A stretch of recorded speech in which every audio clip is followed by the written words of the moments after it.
So we're back. So my comments are, and I'm not trying to say this band is derivative. I'm just saying there are certain.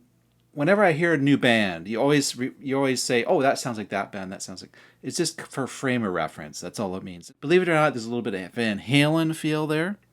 Their flavor. Let's say a flavor. The whole thing actually started off as if it was one of Rush's instrumentals. As you know, Rush, every album, I don't know if every album, but it seems every album, they always have an instrumental piece. And they really go all out in these instrumentals. And it felt sort of similar. It reminded me a little of Rush in that sense. And there's bass lines that sounded great, like Rushy kind of thing. You know, when I'm saying references, for example, when I heard "Close to the Edge" by Yes for the first time, I went and bought the album because I heard of Yes, and I said, "Oh, I gotta get these guys' records." That was in 1980.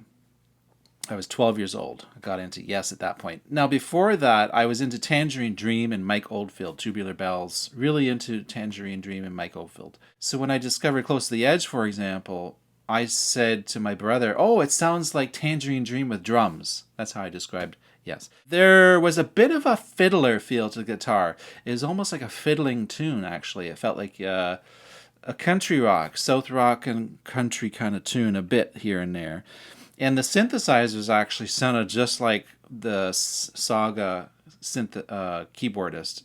It seemed like in his taste of keyboards, and the synthesizer solo was really sort of drop jaw as well. It was very spectacular. So Tony Levin is definitely a hard working dude. His signature was all over, of course, this song. The signature sounds, sort of a flangey kind of sound when he's doing almost like a bass solo, and it sounded so gorgeous. Let me go right to the 8-minute mark. It sounded like there was a riff that I liked, and it was a shortened version of it, though.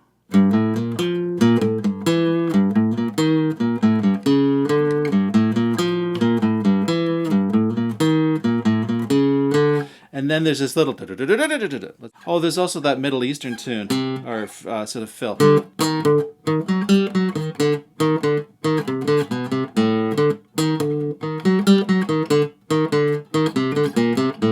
Something like that. I'm going to guess it's that.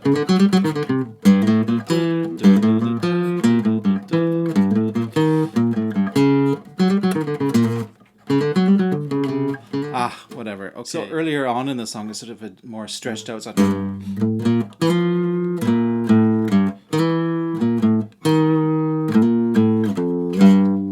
This is a great tune, and really like Liquid Tension Experiment. So I think what really sells Liquid Tension Experiment for me is, well, the fact that they're a bunch of really talented dudes who are playing their instruments really well.